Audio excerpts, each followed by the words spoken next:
Ընդհանրապես մարդու հոգու նորոգության և փրկության գրավականը դա աղոթքն է։ Աղոթք, որ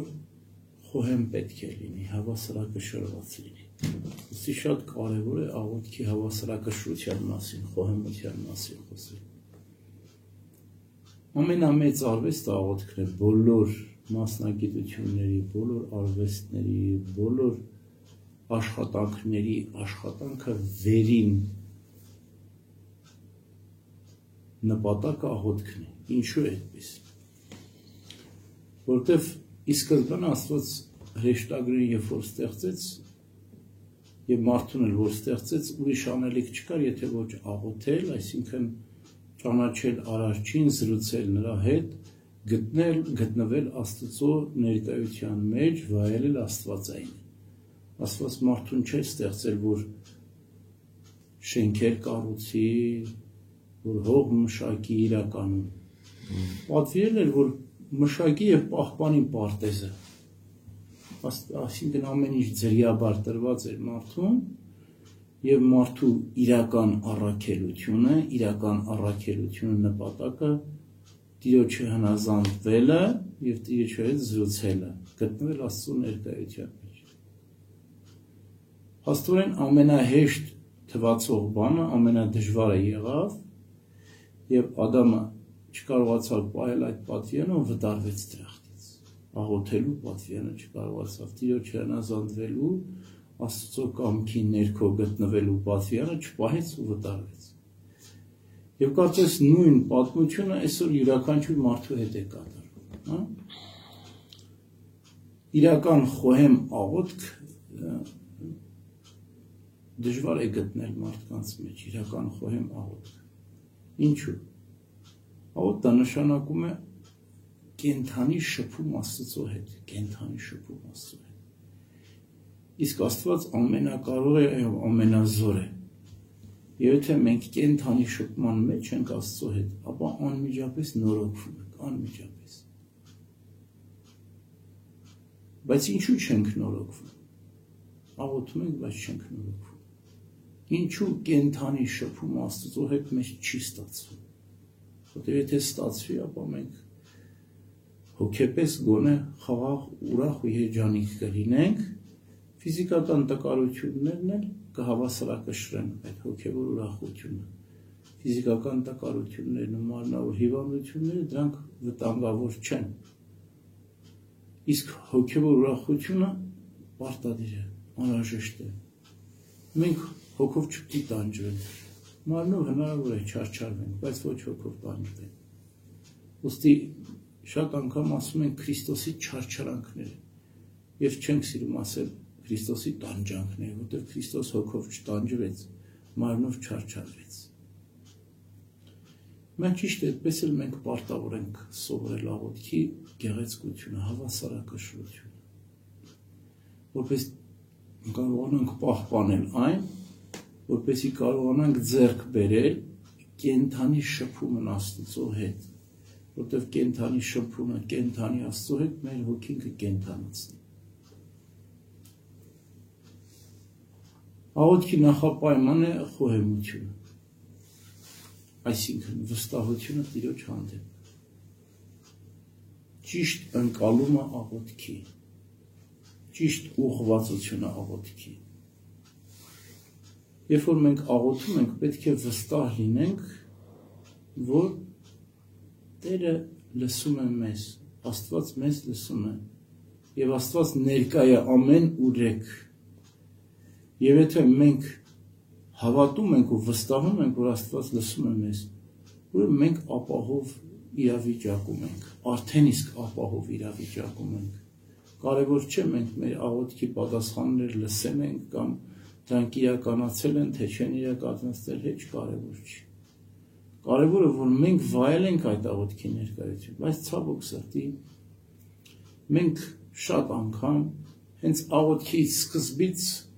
այս ճիշտ խոհեմ մոտեցումը չենք ցուցաբերում։ Վախով ենք աղոթում, նախապաշարումներով ենք աղոթում,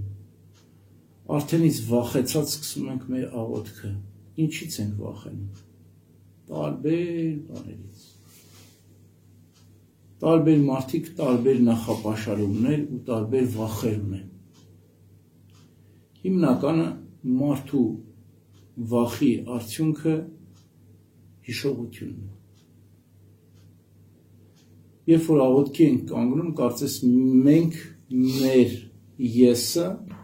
անձը չենք կարողանում մեզանից վանել, կտրել, հեռացնել, ազատ ու ակաշկանդ աղոթել, այլ անպայման մեր եսը, մեր վախը, այսինքն մեր հիշողությունը, մեր ենթագիտակցությունը մեզ խանգարում աղոթքի ժամանակ։ Գալիս մտնում աղոթքի մեջ, երբ որ մենք աղոթում ենք, այնքան ծանր է մեր վրա մեր կյանքը, մեր անցած չանցածը, մեր հիշողությունը, որ խառնվում է մեր աղոթքին, չի թողնում, որ մենք ազատ աղոթենք։ Այսինքն իրականում մեր աղոթքը դառնում է սրբագրում հիշողության, բայց ցավոք սրտի չենք էլ սրբագրում մեր հիշողությունը, չենք մաքրում մեր խիղճը, չէ, մեր միտքը, մեր ենթագիտակցություն չենք մաքրում աղոթքով, որտեղ եթե մաքրենք, ապա հաջորդ աղոթքը արդեն մաքուր աղոթք կլիներ, բայց ցավոք սրտի այդ հիշողությունը, որ գալիս է, որ իրականում որ դիմենք մաքրենք աղոթքով, սրբենք, թեթևանայենք, որպեսզի հաջորդ աղոթքը գոնե ազատ ու անկաշկանդ լիներ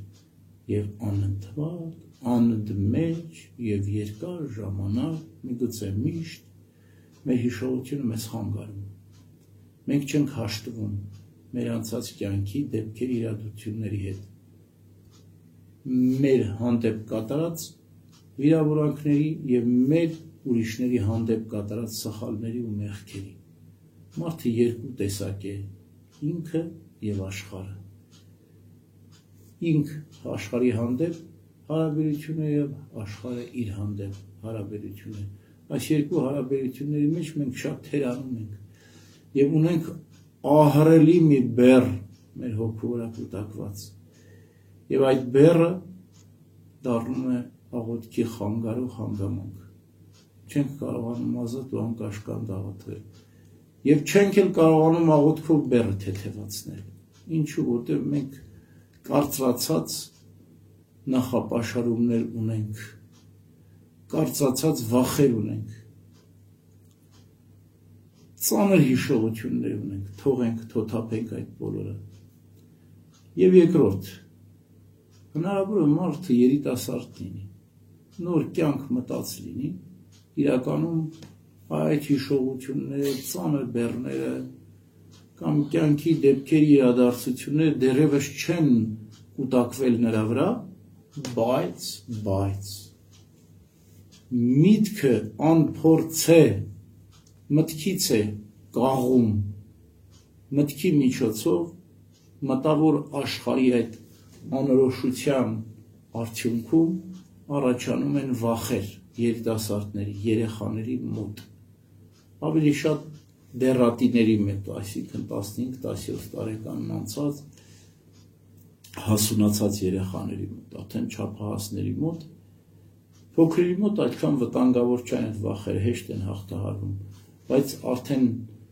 չափահաս երեխաների, երիտասարդների մոտ դժվար են հաղթահարվում, ինչու, որտեղ երեխաները անմեղ են, իրենց մոտ հեշտ է դա հաղթահարել, իրենց մոտ կարծրացած ոչինչ չկա, իսկ երիտասարդների մոտ արդեն կամաց սկսում է նկատվել բնավորություն, սովորություններ, որ դժվար է հաղթահարվում։ Եվ անպայման պետք է հոգևորականի խորհրդատվություն։ Շատ երիտասարդներ երիտասարդական ցանկությունների մեջ կյանքի մուտք գործելու դժվարությունների մեջ, որտեղ նրանք նոր կյանք են մուտք գործում եւ շատ անհասկանալի, անորոշ հարցեր կան իրենց համար, թե ներքին հոգևոր մտավոր իմաստով եւ թե աշխարհի հարաբերությունների իմաստով, շատ հարցեր կան իրենց մոտ, որ շատ մութ են, անորոշ են, անփորձ են, չեն տեսնում, չեն ճանաչում, չեն իմանում եւ անհրաժեշտ է խորհրդատվություն հոգևորականի, հատկապես եթե երեխան քրիստոնեական ընտանիքում զարգացած, մեծացած երեխա է, որտեղ ինքը շատ բաներ մեղք է համարում իր համար մարդկային հարաբերությունների մեջ, հա,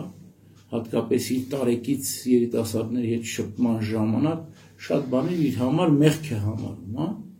հայհոյանքը, ծեծկռտուքը, կռիվը իրեն պաշտպանելը եւ ուրիշ բաներ մեղք է համարում եւ իր համար դժվար է այդ հարաբերությունների մեջ ազատ ու անկաշկանդ դուրս գալ։ Այսինքն իրեն պաշտպանելը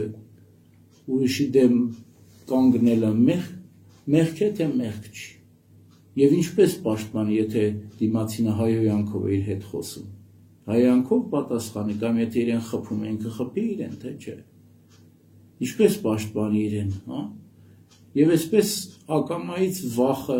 ստրկությունը մտնում է մեջը եւ ինքը չի կարողանում դերևս հասունացած չի, որ աղոթքով կարողանա հաղթահարի եւ երկրորդ դերևս միտքն էլ հասունացած չի, ուստի խիստ կարեւոր է հոգեվորականի խորհրդատվությունը, խիստ կարեւոր։ Ես տղայի պարագային ասեցի, նաեւ աղջիկների պարագային կարող են շատ բարդույթներ լինել, հա։ Ուստի պետք է անհրաժեշտ է հոգեվորականի խորհրդատվությունը, զրույցը, որպեսզի հոգեվորականը լսի երեխային, այս պարագային չափահաս երեխային եւ զրուցի նրա հետ խորհրդատվությամբ կարողանա դուրս հանել այդ վիճակին։ Իրականում երիտասարդ տարիքը շատ զորավոր տարիք է, ինչպես Հովհաննես Ավետարանիչն ասում, թե ձեզ եմ գրում երիտասարդներ, որ զորավոր եք եւ հաղթեցիք չարին։ Ինչու է առանձնացնում երիտասարդներին Հովհաննես Ավետարանիչը եւ ասում հաղթեցիք չարին։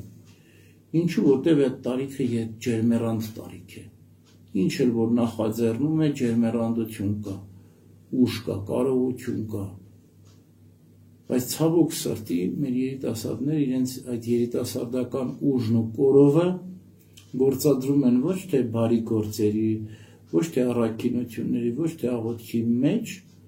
այլ ցավոք սրտի մեղքի մեջ են գործադրում։ Եվ արագ սպառվում են նրանց այդ երիտասարդական ուժն ու կորովը։ 20-22-3 տարեկան են դառնում, արդեն ծերացած են կարծես։ Տեսնում ես ամբողջ կորացած, ծերացած, հուսահատված, կյանքի իմաստը կորցրած, շատ արագ, մի 3-4 տարվա մեջ արդեն կորցնում են ամեն ինչ, ինչու որտև ճիշտ տեղում չգործադրեցին իրենց ուժն ու կարողություն, այն ջերմեռանդությունը, այն սերը, այն եռանդը, որ ներդնեին եւ ավելանար, ճիշտ տեղ չգործադրեցին, ուրիշ տեղ գործադրեցին, սպառվեցին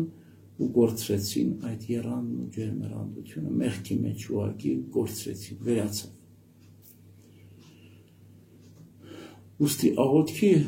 կարևորությունը խոհեմությունն է, սրբությունն է, անվախությունը։ Մենք երբ որ աղոթում ենք, պետք է ազատ ու անկաշկանդ աղոթենք, առանց որևէ նախապաշարումի, առանց որևէ վախի։ Չաղոթենք, որ Տեր Աստված ինձ բուժի, խնդրում եմ ինձ բուժի, հիվանդությունս վերացրու, չէ, սա ճիշտ աղոթք չէ։ Որտեղ Աստված գիտի երբ ինչ կվերացնի, ինչպես կվերացնի, մենք պետք է համակրվենք Տիրոջ կամքին, ասենք Տեր Աստված, ինձ համբերություն տուր, որպեսզի կարողանամ այս հիվանդությունը հաղթահարել։ Ինչքան պետք է կդիմանամ Աստծո օգնականությամբ, քո զորությամբ։ Դու ինձ ուղղակի համբերություն տուր, որպեսզի տանեմ այս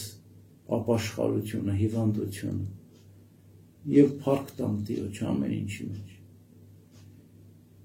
Եթե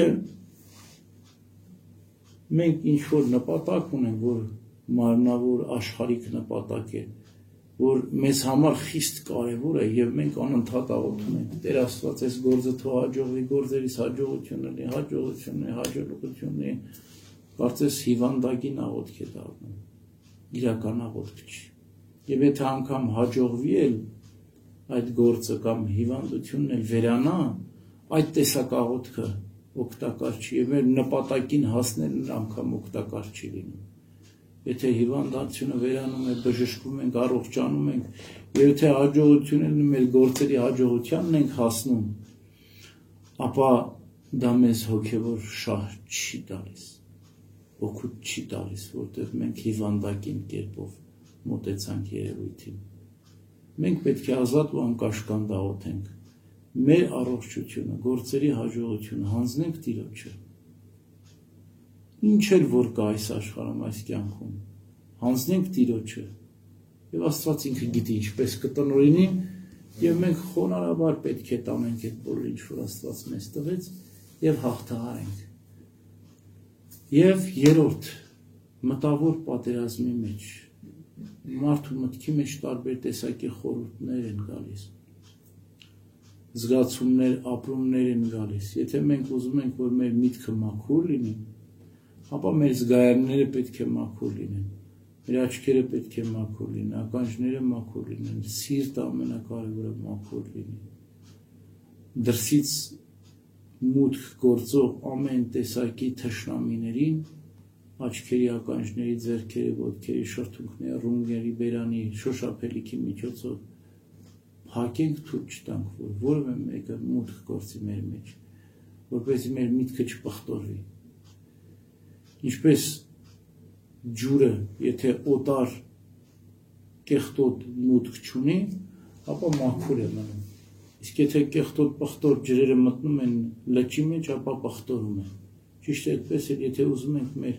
հոգևոր լիճը, մեր մտքի լիճը, մեր սրտի լիճը մաքուր լինի, ապա օտար պղտոր ջրերի մուտքը պետք է արգելենք։ Միայն մաքուր ակունքից ջուր պետք է խմենք, Սուրբ Հոգուց պետք է ջուր խմենք։ Աստվածային օրհնությունը պետք է ստանանք, աղոթքով պետք է Աստծո զորակցությունը ստանանք եւ օտար մուտքերը արգելենք։ Եվ վերջում պետք է աշխատենք նաեւ մեր մտքի հարատև մաքրության համար, այսինքն աղոթք պետք է անենք անկաշկանդ, թեթև եւ մշտապես անverջ միտքը մաքուր պահել անհնարին է, այլ պետք է ընդհանուր